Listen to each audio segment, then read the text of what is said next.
Today my new video is on model paper of chemistry part 2 SSC part 1 2023। आज हम model paper के बारे में डिस्कस करेंगे। बोर्ड की तरफ से हमारे पास मॉडल पेपर आई है केमिस्ट्री थ्योरी के लिए, ठीक है। तो इसके जो है वो 3 सेक्शन है। सेक्शन ए में को 20% दिया गया है, सेक्शन बी 40%, ठीक है, और सेक्शन सी जो क्वेश्चन है उसमें ये भी 40% का ही है। मार्क डिस्ट्रीब्यूशन जो है वो 60 मार्क्स का ये पूरा पेपर होगा आप लोगों का थ्योरी का, और टाइम जो गिवन है वो 3 आवर्स का पेपर है आपका, ठीक है। और इसमें सेक्शन ए में जो होंगे वो MCQs होंगे, 12 MCQs होंगे और 12 मार्क के होंगे, यानी कि हर MCQs का 1 मार्क होगा। ईच MCQs कैरी 1 मार्क, ठीक है। तो इस तरह 12 मार्क आपके सेक्शन ए के हो गए। सेक्शन नंबर बी जो होगा वो कंसिस्ट है शॉर्ट क्वेश्चन आंसर पे, जिसको इन्होंने 24 मार्क्स दिया है। टोटल 12 क्वेश्चन दिए गए हैं इसमें, जिसमें से आप लोगों को करना है कितना है, 8 क्वेश्चन करने हैं, और हर क्वेश्चन के कितने मार्क्स हैं, 3 मार्क्स हैं। तो each question will carry 3 marks, ठीक है। हर क्वेश्चन के 3 मार्क्स हैं और टोटल क्वेश्चन करने कितने, 8 करने हैं। अब और सेक्शन सी, इसके भी 24 मार्क्स हैं, क्योंकि दोनों 40% है। इसमें हमें दिए गए हैं टोटल 6 क्वेश्चन, जिसमें से आपको 4 क्वेश्चन करने हैं सेशन में से। हर एक क्वेश्चन जो है वो 6 मार्क का होगा, ठीक है। तो आप लोग इस हिसाब से लिखिएगा कि ये लॉन्ग क्वेश्चन शॉर्ट क्वेश्चन से डिफ्रेंशिएट करें, क्योंकि जाहिर सी बात है कि शॉर्ट क्वेश्चन में थोड़ा हम शॉर्ट फॉर्म में लिखते हैं और लॉन्ग क्वेश्चन को हम ब्रीफली डिस्क्राइब कर रहे होते हैं, ठीक है। तो यहाँ पे हमें कितने करने हैं, 4 क्वेश्चन करने हैं, जिन पे हर क्वेश्चन का मार्क 6 मार्क के होंगे, तो ठीक है।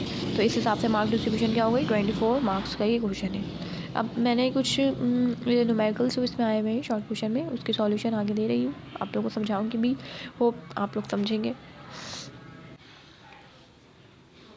क्वेश्चन नंबर 2 है, इसमें कह रहे हैं कि आइसोटोप्स को डिफाइन करें। तो आप लोगों को सबसे पहले आइसोटोप्स की डेफिनेशन लिखनी होगी, उसके बाद एक न्यूमेरिकल दिया इन्होंने, वो कह रहे हैं कि आइसोटोप्स के बारे में बताएं, कार्बन 12 और 6, ठीक है। तो इसमें हम लोगों को फाइंड करना है नंबर ऑफ़ प्रोटॉन और नंबर ऑफ़ न्यूट्रॉन, कार्बन के लिए भी और क्लोरीन के आइसोटोप, दोनों के आइसोटोप्स के लिए। तो डाटा बनाते हैं सबसे पहले कार्बन के आइसोटोप्स के लिए। यहाँ पे है 14, C14 और C6, ठीक है। तो एटॉमिक नंबर जिसको हम रिप्रेजेंट करते हैं Z से, जो होता है हमारे पास नंबर ऑफ़ प्रोटॉन, वो यहाँ पे क्या है, 6 है। और जो यहाँ पे हमारे पास A है, A क्या होता है हमारे पास, A द मास नंबर, जो क्या होता है, सम होता है प्रोटॉन और न्यूट्रॉन का, वो है हमारे पास 14, ठीक है। तो इसका डाटा बन गया। फाइंड क्या करना है हम लोगों को, नंबर ऑफ़ प्रोटॉन और नंबर ऑफ़ न्यूट्रॉन। सॉल्यूशन क्या होता है, अब मैंने क्या बताया आप लोगों को, Z क्या है यहाँ पे, नंबर ऑफ़ प्रोटॉन, Z क्या होता है, नंबर ऑफ़ प्रोटॉन। तो Z यहाँ पे क्या है, 6 है, तो ये क्या हो गया, नंबर ऑफ़ प्रोटॉन हो गया, ठीक है। नंबर ऑफ़ प्रोटॉन यहाँ पे क्या है, 6 है। अब एक और फार्मूला हम लोगों को पता है, वो फार्मूला होता है A = Z + N। A क्या है, A is the mass number, Z is atomic number, N is the number of neutron. We arrange the formula, N = A - Z। A जो है वो 14 है, Z जो है वो 6 है, तो 14 - 6 इट विल बी, N क्या हो गया, N = 8। तो नंबर ऑफ़ प्रोटॉन हम लोगों ने इस तरह फाइंड कर लिया है। अब फाइंड करते हैं आइसोटोप ऑफ क्लोरीन के लिए, ठीक है। C37 और Cl37 और 17। तो यहाँ पे हमारे पास जो Z है, यानी कि नंबर ऑफ़ प्रोटॉन, वो क्या है, 17 है, और A क्या है, mass number, number of proton और न्यूट्रॉन दोनों का सम। तो Z जो है वो 17 है, A जो है वो 37 है। फाइंड करना है नंबर ऑफ़ प्रोटॉन को और नंबर ऑफ़ न्यूट्रॉन को। फार्मूला कौन सा लगाएंगे हम लोग, सेम फार्मूला लगेगा, A = Z + N, ठीक है। और हमें पता है कि नंबर ऑफ़ प्रोटॉन यहाँ पे क्या है, 17 है, तो ठीक है, तो ये इसको हम लिख देंगे यहाँ पे। अब दूसरा वाला जो फार्मूला है, जिससे हम नंबर ऑफ़ न्यूट्रॉन फाइंड करेंगे, सेम वैसे ही होगा, कैसे, A = Z + N। फाइंड क्या करना है, न्यूट्रॉन, इन दोनों के अरेंजमेंट करेंगे, N को इक्वल टू के इस साइड लाएंगे, तो क्या हो जाएगा, N = A - Z। A जो है वो क्या है, 37, Z जो है वो 17, इन दोनों को माइनस करें तो आंसर विल बी 20। 20 क्या आ रहा है, नंबर ऑफ़ न्यूट्रॉन आ रहा है। अब जो हमारे पास क्वेश्चन है, इसमें है कि हमें बैलेंस करनी है इक्वेशन को, केमिकल इक्वेशन को बैलेंस करनी है। एक रिएक्टेंट वाला साइड है, एक प्रोडक्ट वाला साइड है। तो इससे हम लोगों को क्या करना है, इस तरह बैलेंस करनी है केमिकल इक्वेशन को, रिएक्टेंट जो है वो, रिएक्टेंट और प्रोडक्ट दोनों क्या हो जाए, इक्वल हो जाए। तो इसको कैसे बैलेंस करते हैं हम लोग, कोफिशिएंट लगाकर, ठीक है। पहले हम लोगों के पास क्या दिया हुआ है, NaSCO3 सोडियम बाइकार्बोनेट, ठीक है। वो किस में जा रहा है, Na2CO3, सोडियम कार्बोनेट, वाटर और कार्बन डाइऑक्साइड। हम देख सकते हैं कि रिएक्टेंट में हमारे पास Na एक है, प्रोडक्ट में Na2 है। हाइड्रोजन रिएक्टेंट में एक है और कार्बन डाइऑक्साइड कार्बन जो है वो 1 है और ऑक्सीजन जो है वो 3 है। तो यहाँ पे और प्रोडक्ट साइड पे हमारे पास क्या है, कार्बन 1 है, कार्बन क्या है 1 है और ऑक्सीजन जो है वो इस साइड पे Na2CO3 के पास 3 है और वाटर के पास 1 है और कार्बन डाइऑक्साइड के पास 2 है। ठीक है, तो रिएक्टेंट साइड पे हमारे पास Na जो है वो 1 है, प्रोडक्ट साइड में Na2 है। तो इन दोनों में मसला है हमारे पास। और हाइड्रोजन जो है यहाँ पे प्रोडक्ट पे 2 है और यहाँ पे 1 है। कार्बन जो है वो 2 है प्रोडक्ट पे और यहाँ पे रिएक्टेंट पे 1 है। ऑक्सीजन हमारे पास प्रोडक्ट साइड पे 6 है और यहाँ पे क्या है 3 है। तो सिंपली हम क्या करेंगे, अगर मैं रिएक्टेंट साइड पे 2 लगा दूँ कोफिशिएंट, देखिए क्या होगा, Na जो है प्रोडक्ट साइड पे भी 2 है, यहाँ पे भी 2 हो गया। H प्रोडक्ट साइड पे भी 2 है, यहाँ पे भी 2 हो गया। और कार्बन प्रोडक्ट साइड पे भी 2 है, रिएक्टेंट पे भी 2 हो गया। और ऑक्सीजन जो है वो यहाँ पे प्रोडक्ट साइड पे 6 है, तो 2 × 3 = 6। तो ये इक्वेशन क्या हो गई है, बैलेंस हो गई है। अब सेकंड देखते हैं, calcium carbonate when react with the HCl it form the calcium chloride, water and the carbon dioxide. We can see कि calcium in the reactant side is 1, carbon is also 1, oxygen here is 3। और HCl के बारे में देखते हैं, HCl is 1 यहाँ पे reactant side पे और क्लोरीन इज़ 1, क्लोरीन जो है उसके मोल जो है वो 1 है। प्रोडक्ट साइड पे देखते हैं, कैल्शियम रिएक्टेंट साइड पे और प्रोडक्ट साइड पे सेम है, क्लोरीन का थोड़ा सा डिफरेंस है, रिएक्टेंट पे है 1 और प्रोडक्ट साइड पे है 2। अगर मैं हाइड्रोजन के बारे में देखूँ तो हाइड्रोजन जो है वो रिएक्टेंट साइड पे 1 है, यहाँ पे इसके 2 मोल्स है, ऑक्सीजन यहाँ पे 3 है। तो we have a problem in hydrogen and Cl। तो अगर मैं रिएक्टेंट साइड पे 2 लगा दूँ HCl के साथ तो क्या होगा, आप देखें कि प्रोडक्ट साइड में भी H जो है वो 2 है, हाइड्रोजन 2 है, हाइड्रोजन के 2 मोल्स हैं और क्लोरीन के भी 2 मोल्स हैं। तो this equation will be balance. अब आते हैं 3 में, Ki calcium iodide plus Cl2 chlorine equal to KCl potassium chloride plus iodine. तो we have a problem here. ठीक है, K दोनों साइड पे सेम है, आयोडीन इस साइड पे 1 है कि मोल 1 है और प्रोडक्ट टाइप पे 2 है। और क्लोरीन के जो है प्रोडक्ट के मोल है रिएक्टेंट साइड पे 2 है और यहाँ पे 1 है। तो हम बैलेंस किस तरह करेंगे, रिएक्टेंट साइड पे अगर मैं यहाँ पे 2 लगाऊँ पोटेशियम आयोडाइड के साथ तो ये 2 पोटेशियम हो गए यहाँ पे और आयोडीन कितने हो गए, 2 हो गए। इसी तरह प्रोडक्ट साइड पे तो पोटेशियम आयोडीन है ही ना 2 और क्लोरीन यहाँ पे 2 है रिएक्टेंट साइड पे। और मैं अगर 2 जो है वो कहाँ लगा दूँ, 2 कोफिशिएंट प्रोडक्ट साइड पे लगा दूँ। ठीक है, 2 को कहाँ ऐड करते प्रोडक्ट साइड पे, तो यहाँ पे क्या होगा, KCl के बी विल बी 2 और रिएक्टेंट साइड पे भी 2 है। Cl यहाँ पे हमारे पास रिएक्टेंट साइड में कितने हैं, 2 है और प्रोडक्ट साइड में भी कितने हो गए, 2 हो गए। तो इस तरह हम क्या कर सकते हैं, इसे बैलेंस कर सकते हैं। तो ये सारी इक्वेशन जो है वो बैलेंस हो गई है। तो आप लोगों को करना ये है कि जितनी भी इक्वेशन बुक में है उन सबकी बहुत अच्छे से प्रैक्टिस करनी है। अगर पेपर में ये क्वेश्चन आए तो प्लीज़ इसे ट्राई करें कि ये क्वेश्चन आपको ज़रूर करें। क्यों, क्योंकि ऐसे क्वेश्चन होते हैं जिससे आपके मार्क्स डिटेक्ट नहीं होंगे। 3 मार्क्स का क्वेश्चन है तो you will gain the 3 marks, no marks detection. So इस टाइप के क्वेश्चन की आप अच्छी प्रैक्टिस करें, ठीक है, ताकि आप इजीली मार्क्स गेट कर सकें। क्वेश्चन नंबर 6 में हमें क्या करें कि इलेक्ट्रॉनिक कन्फिगरेशन हमें बतानी है। इलेक्ट्रॉनिक कन्फिगरेशन होती क्या है, इलेक्ट्रॉनिक कन्फिगरेशन जो है वो डिस्ट्रीब्यूशन ऑफ इलेक्ट्रॉन है अमंग दी डिफरेंट ऑर्बिटल या शेल और सब शेल पे, इसके अकॉर्डिंग टू एक सेम रूल, कुछ रूल की बेसिस पे। ठीक है, तो ये क्या कहलाती है, इलेक्ट्रॉनिक कन्फिगरेशन। तो यहाँ पे 3 एलिमेंट दिए हैं, नाइट्रोजन, मैग्नीशियम और क्लोरीन। इलेक्ट्रॉनिक कन्फिगरेशन निकालते हैं किस पे, किसके बेसिस पे, एटॉमिक नंबर की बेसिस पे। हमें मास नंबर नहीं लिखना है, एटॉमिक मास यहाँ पे नहीं लिखना।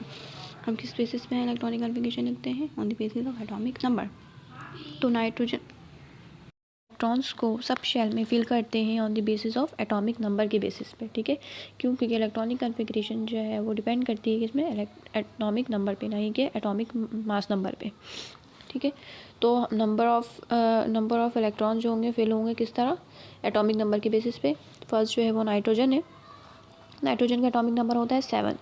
तो हम स्टार्ट करते हैं सब शेल से, सबसे पहले S होते हैं, उसके बाद P, फिर D और F। ठीक है, तो स्टार्ट करते हैं, तो उसकी 7 है एटॉमिक नंबर। तो सबसे पहले क्या होगा, 1s2, 2s2, 2p3। तो इस तरह कितने हो गए इलेक्ट्रॉन फिल होगा इसमें, 7 इलेक्ट्रॉन, 1s2, ठीक है, 2 यहाँ पे हो गए, 2s2 4 हो गए यहाँ पे और 2p3। इसमें कितने इलेक्ट्रॉन हो गए, टोटल 7 इलेक्ट्रॉन फिल हो गए।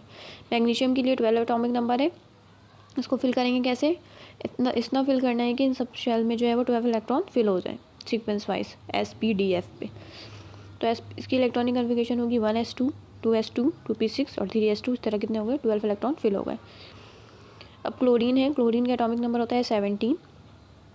ठीक है, 17 है। किस तरह फिल करेंगे इसको, इस तरह फिल करना है सब शेल में SPDF में कि वो उनकी इलेक्ट्रॉनिक कन्फिगरेशन कहाँ तक चले जाए, इलेक्ट्रॉन्स जो है वो फिल हो जाए 17 तक। ठीक है, 17 इलेक्ट्रॉन फिल हो जाए इसमें सब शेल में। तो क्या होगा इसमें 1s2 2s2 2p6 3s2 और 3p5। तो इस तरह 17 इलेक्ट्रॉन क्या हो गए इसमें फिल हो गए। क्वेश्चन नंबर 8 है, इन्होंने इसमें कंपाउंड दे दिए और कह रहे हैं कि इसका केमिकल फार्मूला लिखें और इसकी यूजेस बता दें। ठीक है, तो सबसे पहले कंपाउंड है स्लैग लाइम। इसको क्या chemical formula CaOH2 calcium hydroxide. इसकी यूजेस क्या है, एज सॉल्ट कंडीशनर। ठीक है, it is use in the water treatment to reduce the acidity. ये वाटर की ट्रीटमेंट में यूज़ होता है ताकि ये रिमूव कर सके एसिडिटी को।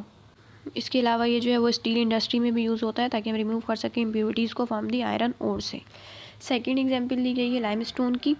Limestone calcium carbonate. ठीक है, ये सोर्स है कार्बन डाइऑक्साइड का, तो इसको हम लोग यूज़ करते हैं किसमें, सीमेंट इंडस्ट्री में। Third is a soda ash. Soda ash का जो फार्मूला है Na2CO3 sodium carbonate. It is used as water softener. ठीक है, कैसे यूज़ होता है ये, वाटर सॉफ्टनर के तौर पे यूज़ होता है। तो इसमें क्या करना है, आपको कंपाउंड के नेम लिखे हुए, केमिकल फार्मूला लिखना है और उसकी यूजेस लिखनी है। और अगर ये क्वेश्चन आप लोग करेंगे तो you will easily get the 3 marks.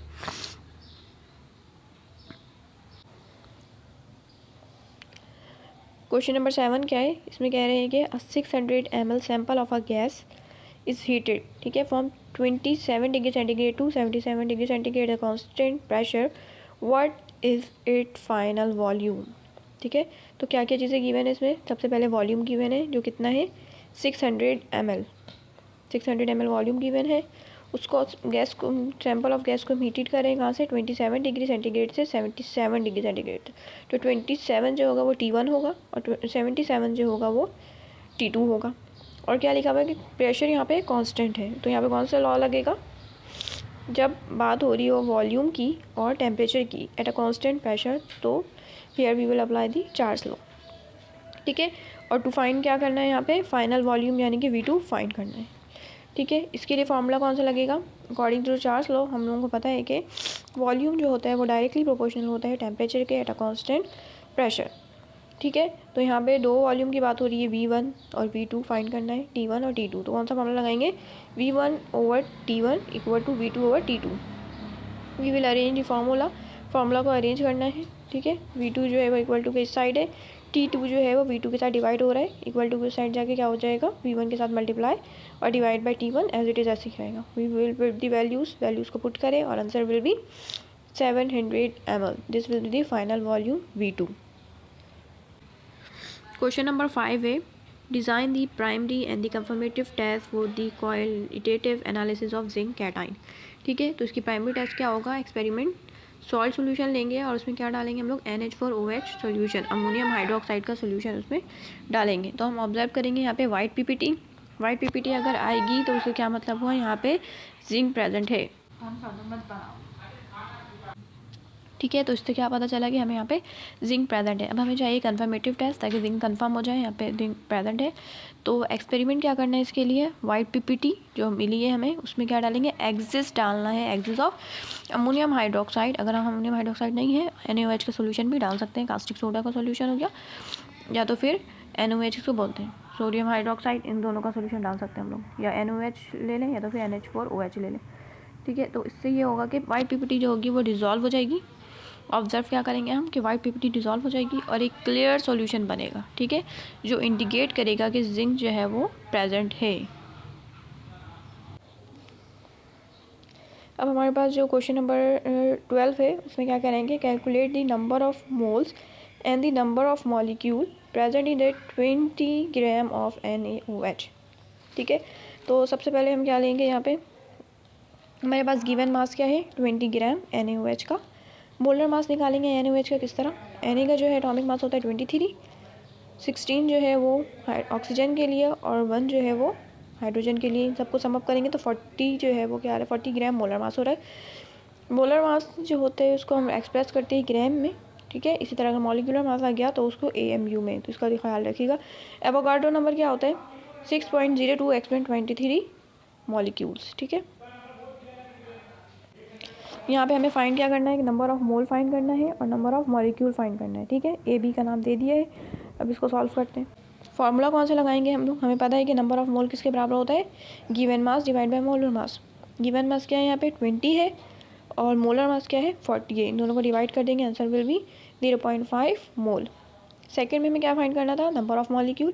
Number of molecule find करने का फॉर्मूला होता है number of molecule is equal to number of mole multiply by Na। Number of mole इधर हम लोगों ने निकाला है, क्या आया है? 0.5 आया है, ठीक है।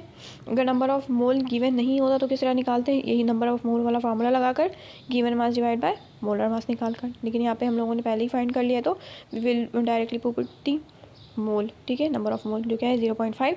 इसको मल्टीप्लाई करा देंगे Na is the Avogadro number जो क्या है? 6.02 × 10⁻³ इन दोनों को सॉल्व आउट करेंगे, मल्टीप्लाई करेंगे तो answer will B 3.01 × 10⁻23 molecule. Molecule क्यों? क्योंकि यहाँ पे हम मॉलिक्यूल फाइंड करने थे। अगर एटम होता तो एटम लिखते हैं, आइंस होते तो यहाँ पे आइन लिखते हैं, लेकिन फाइंड क्या करना था? मॉलिक्यूल। तो यहाँ पे हम लोगों ने क्या लिखा है? मॉलिक्यूल। तो this is all about the numericals जो आए हैं आप लोगों के मॉडल पेपर में 2023 के। तो आई होप आप लोगों को समझ आया होगा, ठीक है। So subscribe, like and share this video to get the more information. Thank you.